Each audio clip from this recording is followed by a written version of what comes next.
الحمد لله نحمده ونستعينه ونستغفره ونستهديه ونعوذ بالله من شرور أنفسنا ومن سيئات أعمالنا من يهد الله فلا مضل له ومن يضلل فلن تجد له وليا مرشدا وأشهد أن لا إله إلا الله وأشهد أن محمدا عبده ورسوله أما بعد إخوة الكرام السلام عليكم ورحمة الله وبركاته. On continue là maintenant les versets suivants. C'est le verset 14. On va commencer le verset 14. Allah subhanahu wa ta'ala dit dans l'essence de traduction, dit à ceux qui ont crié de pardonner à ceux qui n'espèrent pas les jours d'Allah. Ça veut dire quoi? Allah subhanahu wa ta'ala dit à son prophète Muhammad sallallahu alayhi wa sallam, dit, et c'est un ordre d'Allah pour son prophète. Ô prophète, dis à ceux qui ont crié, dis aux croyants, de pardonner. Pardonner qui? À ceux qui n'espèrent pas les jours d'Allah. Ceux qui n'espèrent pas les jours d'Allah. Les jours d'Allah, c'est quoi? Les jours que, quand on dit les jours d'Allah, les Arabes ils disent les jours de tel, ça veut dire que les jours que Allah donne la victoire ou quelque chose aux croyants. Donc, ils ne demandent pas ça à Allah. Parce que pour eux, n'existe. Vous comprenez? Pour eux, ils espèrent les jours de leur idole. Ils pensent que s'il y a un bien qui arrive, c'est les idoles qui les ont donnés. Mais n'espèrent pas de la part de Allah. Vous comprenez? Tellement qu'ils sont kuffars, ils n'espèrent même pas le khair qui vient. Vous comprenez? Qui vient de la part d'Allah. Mais ils espèrent quel bien? Ils espèrent le bien qui vient de qui. Ils pensent que quand Allah subhanahu wa ta'ala leur fait un bien, et ils pensent que ce sont les idoles. Vous comprenez pas? Donc, il faut... Donc, dit à ceux qui ont crié, Allah subhanahu wa ta'ala a ordonné son prophète sallallahu alayhi wa sallam de dire à ceux qui ont crié, ça veut dire de dire aux croyants, c'est ses compagnons. Parce qu'à la Mecque, ils ont subi beaucoup de provocations. Et même les versets de djihad n'étaient pas révélés. Ils n'ont pas droit de riposter. Ils n'avaient pas droit de riposter. Donc, comme ils ne ripostent pas, donc les associateurs de la Mecque, ils ont commencé à les provoquer, jusqu'à ce qu'ils demandent, mais pourquoi nous acceptons? Certains qui disent, oui, quand on meurt, on va aller à l'Jannah. Et quand ils meurent, ils vont aller à l'enfer. Pourquoi on accepte la bassesse? Il a dit, avant même d'être musulman, on ne laisse pas faire. Déjà, on était associataires, on va aller à l'enfer, mais on ne laisse pas faire. Aujourd'hui, quand on meurt, on va aller au paradis. Pourquoi on se laisse faire? Donc, ils ont voulu riposter. Allah subhanahu wa ta'ala a dit à son prophète, ça c'est la Mecque, hein? Il a dit à son prophète, dis à ceux qui ont crié de pardonner à ceux qui n'espèrent pas les jours d'Allah. Il lui a dit, patienter et pardonner. Quand il pardonne, pourquoi pardonner? Il a dit, afin qu'il rétribue chaque peuple pour les acquis qu'il faisait. Ça veut dire, et quand ils sont patients, ils vont avoir beaucoup de récompenses. Ça nous montre que même souvent, la patience est un moyen de récompense aussi. Ouais, parce que nous, aujourd'hui, on pense que quand la récompense, il faut faire c'est-à-dire que faire du bien, donner la sadaqa, réciter le Coran, et ça c'est vrai. On trouve des hasanat. Mais des faits de se patienter souvent. Par exemple, on est en famille, souvent il y a des gens qui sont sévères avec nous, il y a la jalousie, ils nous parlent mal. Souvent, même les parents, ils nous parlent mal. Souvent, ça nous touche. Si on se calme, c'est un moyen aussi, quoi. Oui, pardonner, c'est une manière de récolter les hasanat. Il y a beaucoup de gens qui trouvent des gens qui sont généreux. Oui, il fait ça, oui, il lit le Coran, il prie, il donne sadaqa, il fait tout. Mais il ne peut pas se retenir. Il faut se retenir, surtout Ramadan. Le prophète sallallahu alayhi wa sallam, il a dit, si quelqu'un qui vous insulte, il vous provoque, dis-lui, je jeûne, je jeûne, je jeûne. C'est pour lui montrer que le jeûne est une école. Je peux te répondre. Je ne suis pas faible. Je ne suis pas comme ça. Je peux te répondre. Mais il dit, je jeûne. Pourquoi? Parce que souvent, se retenir est une adoration. Allah t'éprouve. Souvent, il y a l'épreuve. Shaitan ne veut pas te décourager. Il a tout fait. Il t'a fait des waswas. Il n'a pas passé. Il n'a pas passé. Il va dire, je n'ai pas pu chasser telle personne. Maintenant, il va chercher quelqu'un de ces gens qui suit Shaitan. Il va lui faire waswas, il les pousse, il vient vers vous pour vous provoquer, pour vous chasser de ce que vous êtes en train de faire. Donc, il faut voir, il faut faire très attention. Dis à ceux qui ont crié de pardonner à ceux qui n'espèrent pas les jours d'Allah, afin qu'il rétribue chaque peuple pour les acquis qu'il faisait. Chaque peuple, pour les avis pour les acquis. Chaque peuple. Ça veut dire, il va rétribuer les musulmans qui sont patientés et pardonnés, ils auront la récompense. Les provocateurs associateurs, ils auront les châtiments. Vous comprenez? Donc c'est pour cela. Et ça, c'est la justice. Mais c'est pas... Il y a des gens qui vont dire que oui, et il vous a rétribué les récompenses parce que vous priez pour lui. Nous, vous ne comprenez pas. Alors, donc Allah subhanahu wa ta'ala a dit dans le verset suivant, il a dit, ça le concept, il a dit, quiconque fait les biens, les fait pour lui-même. Ah, vous comprenez? Quiconque fait le bien, il le fait pour. Et quiconque agit mal, agit contre lui. Donc, il y a la justice. Donc, les musulmans qui l'ont pardonné, c'est pour eux-mêmes. Ils récoltent des récompenses. Maintenant, les agresseurs, les associateurs qui ont agressé les musulmans, et ils vont aussi avoir leur rétribution. Vous comprenez?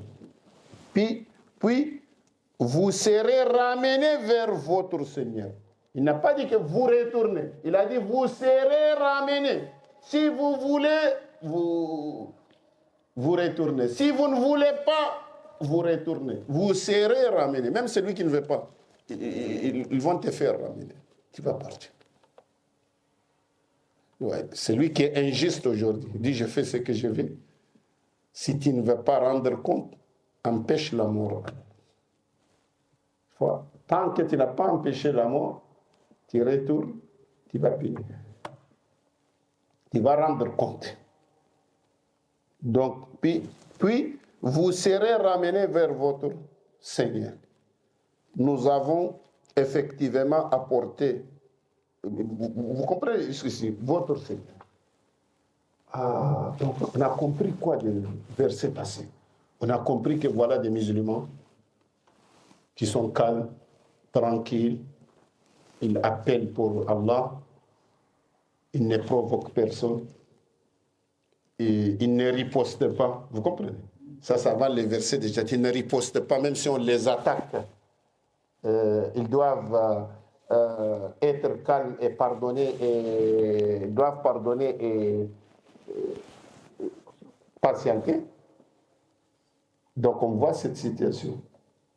À cette situation souvent, c'est pour cela Allah subhanahu wa ta'ala ici a raconté l'histoire des fils d'Israël. C'est pour lui dire, c'est pas toi seul avec les gens de la les associateurs de la Mecque. Cette situation, vous comprenez? Et ça, les fils d'Israël ont vécu. Vous savez, quand vous êtes dans le problème, vous êtes triste. Si quelqu'un qui vient, qui vous raconte un problème qu'il lui a trouvé, comme pour vous, ça va vous soulager. Ah, je ne suis pas seul. Quand on n'est pas seul, on est soulagé. Vous comprenez pas? Les dégâts qui touchent tout le monde, les gens l'acceptent facilement. Parce qu'ils ne sont pas seuls. Ouais. Si les dégâts sont généralisés, les gens, même si ça fait mal, mais ils vont dire que ce n'est pas moi seul, c'est tout le monde, donc ils l'acceptent. Mais quand on est seul, souvent c'est difficile. Donc vous comprenez, c'est pour cela que Allah subhanahu wa ta'ala a raconté à son prophète quelque chose de ce genre. Il lui a dit, nous avons effectivement apporté aux enfants d'Israël. Israël, c'est le prophète Jacob, alayhi salam, Jacob. Le prophète Jacob, son surnom, c'était Israël. Le mot Israël, un mot hébreu. Isra, ça veut dire serviteur. Il, ça veut dire Allah. Serviteur d'Allah, Abdullah. En arabe, on dit Abdullah. Ça, c'est le mot Israël. Israël, ça veut dire Abdullah. Isra, ça veut dire Abd, serviteur. Il, ça veut dire Allah. Israël, Abdullah. C'était le surnom de Jacob. Pourquoi Jacob a été surnommé Abdullah? Parce qu'il adore Allah beaucoup. Donc, il s'appelle Jacob, mais comme il adore Allah beaucoup, donc on l'a surnommé Abdullah. Donc, quand Allah subhanahu wa ta'ala dit, nous avons effectivement apporté aux enfants d'Israël. Il n'a pas dit aux enfants de Jacob, il a dit aux enfants d'Israël. Ça veut dire, soyez adorateurs comme votre père ou votre grand-père. Quand quelqu'un qui te trouve quelque part, comme ça va te dire, fils de l'imam, qu'est-ce qu'il veut te dire? Il veut te dire, ce que tu es en train de faire, c'est pas bon. Un fils de l'imam doit être comme son père. Ah oui, toi, le fils de l'imam, tu fais ça. Vous comprenez? Donc, ici, Allah dit, vous êtes fils d'Israël. Vous devez être digne être comme digne de ces noms. Être digne. Vous comprenez? Vrai héritier de votre père. Donc, nous avons effectivement apporté aux enfants d'Israël les livres. Allah les a donné Torah, les a donné l'évangile. Comme on vous a parlé, les deux, c'est complète. Allah subhanahu wa ta'ala les a donné la Torah et l'évangile. Donc ils ont eu un livre. C'est pas comme les associateurs de la Mecque avant, ils n'avaient pas. Mais avec l'arrivée du prophète sallallahu alayhi wa sallam, le Coran est révélé. Avant eux, les fils d'Israël ont eu un livre. La sagesse. Allah subhanahu wa ta'ala les a donné un livre et il les a donné la sagesse ou les pouvoirs. C'est eux-mêmes qui se gouvernent par eux-mêmes aussi. Sagesse et pouvoir aussi. La prophétie. La majorité des prophètes étaient d'Israël. Vous savez, Ibrahim. Ibrahim, il a des enfants. Ibrahim, il a des Ismaël et Ishaq. Donc il y a la lignée d'Ismaël, il y a la lignée d'Ishaq. Le prophète sallallahu alayhi wa sallam, il est de la lignée d'Ismaël. Il est son 20e grand-père, arrière-grand-père. Donc la lignée d'Ismaël, c'est le prophète Mohammed sallallahu alayhi wa sallam. La lignée d'Ishaq, vous comprenez? La majorité de Isa, Moussa, beaucoup de prophètes, Sulayman, Daoud, toute la lignée de Jacob. وإذ ابتلى إبراهيم ربه بكلمات فأتمهن قال إني جاعلك للناس ومن ذريتي قال لا ينال عهدي الظالمين يعني يجعل هذا في ذريته ولكن الظالم لا ينام. Allah subhanahu wa ta'ala a testé Ibrahim. Il a mis Ibrahim en épreuve. Ibrahim a bien passé l'épreuve. Il a dit, Ibrahim, je vais faire de toi un imam dirigeant. Je parle de la prophétie. Il est prophète déjà, donc voilà, un modèle. Vous comprenez? Ibrahim a négocié pour ça. Il a dit, et ma descendance. Je veux que mes descendants soient comme moi. Vous comprenez? Frère, donc il ne faut pas oublier la nouvelle génération. Toujours quand vous faites dua, quand vous voyez le dua dans le Coran, quand on fait dua pour nous, on fait pour nos petits-enfants, pour nous. Donc il a dit,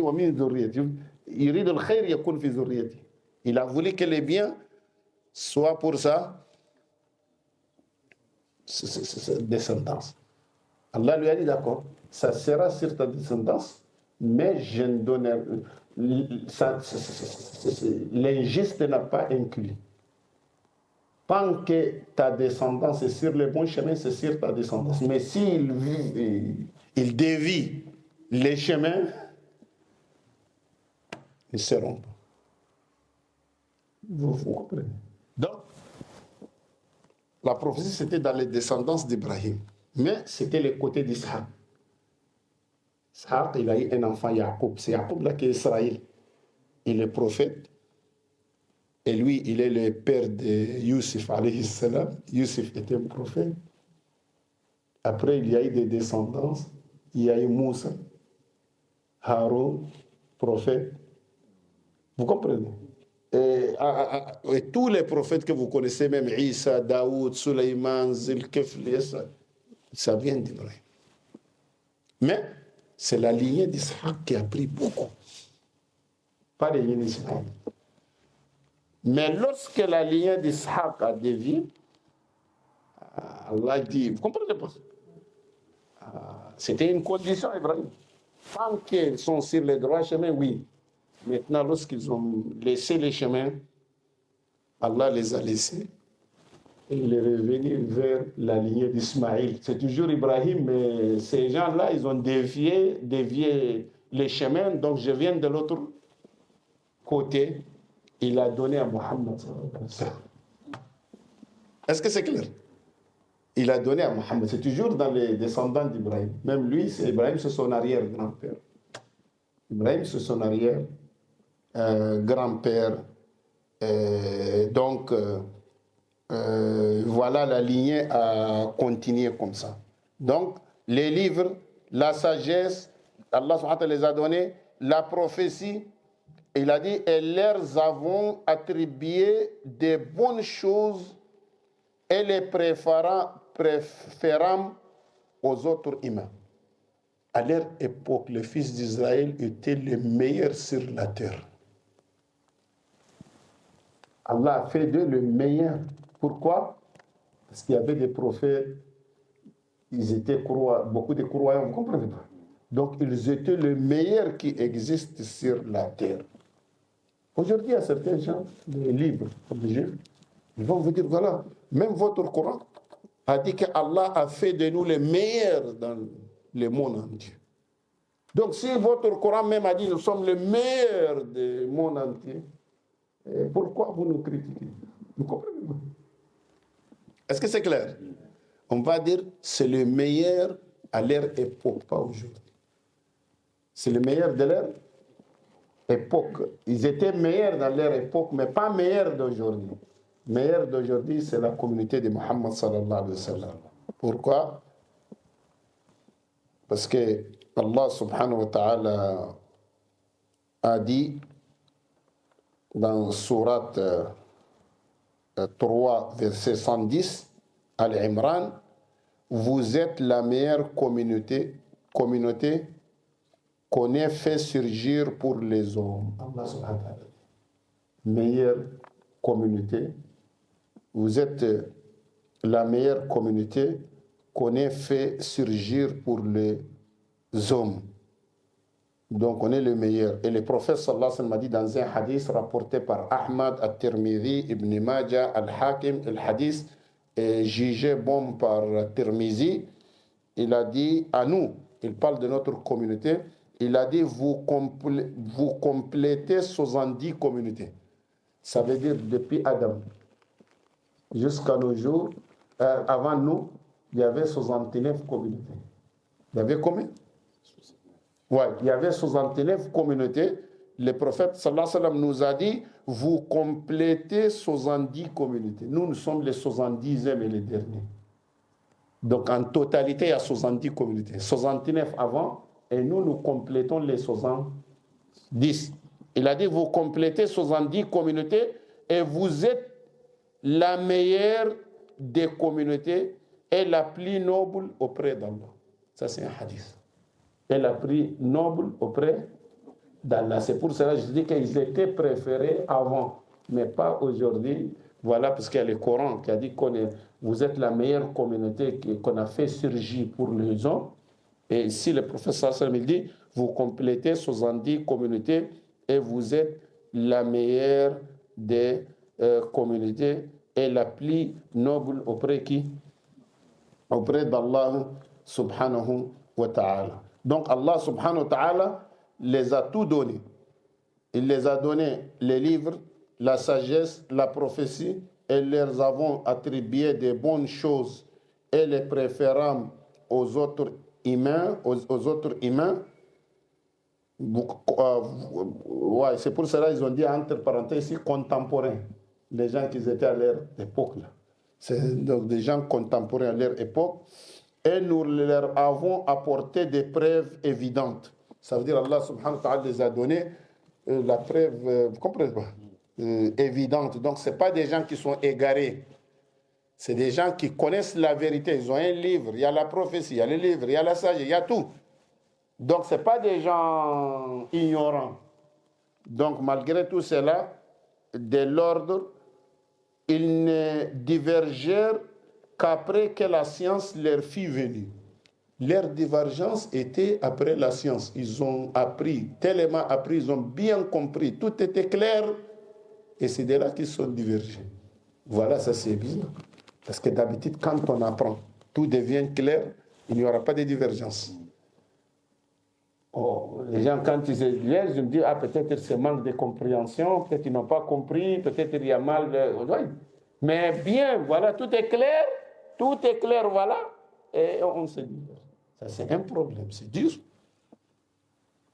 Ça, c'est dire. N'en divergèrent qu'après que la science leur fit venir. Pourquoi? Par agressivité entre eux. Agressif. Orgueil, jalousie. Donc, ça, ce sont des choses qui bloquent même souvent la raison humaine. Vous comprenez pas? Donc, ça vous montre que par agressivité entre eux. Et ça, c'est. Ils ont dévié certains ulama, ils ont dit ça, c'est par rapport de la venue du prophète Mohammed. Ils ont vu ça dans leur livre. Isa alayhi salam, comme dans le Coran, donc il les a dit, il les a parlé du prophète sallallahu, il les a donné les signes caractéristiques du prophète Muhammad sallallahu alayhi wa sallam, mais malgré tout cela, ils ont dit non, c'est pas lui. Ils ont dit c'est pas. Lorsqu'ils ont vu le prophète sallallahu alayhi wa sallam, ils ont vu toutes les signes, mais ils ont régné, ils ont dit c'est pas lui. Non. Est-ce que c'est clair? Donc, nad'u Allah subhanahu wa ta'ala. Donc, Allah subhanahu wa ta'ala a dit ici, ton Seigneur décidera parmi eux au jour de la résurrection. Aujourd'hui, ils ont dit que ce n'est pas lui. Ils ont refusé à suivre le prophète Muhammad sallallahu alayhi wa sallam, mais yawm al-qiyamah, Allah décidera. Ton Seigneur décidera parmi eux au jour de la résurrection sur ce en quoi ils divergeaient. Ça veut dire ça, c'est le châtiment et la punition. Est-ce que c'est clair? D'accord, Inch'Allah. Donc on a fini, Inch'Allah, on arrête là. ندعو الله سبحانه وتعالى يوفقنا وأن يعيننا وأن يسترنا وأن يتقبل منا صيامنا وقيامنا وصدقاتنا وسائر صالح أعمالنا وأن يجعلنا من العتقاء من النار في هذا الشهر الكريم المبارك. السلام عليكم.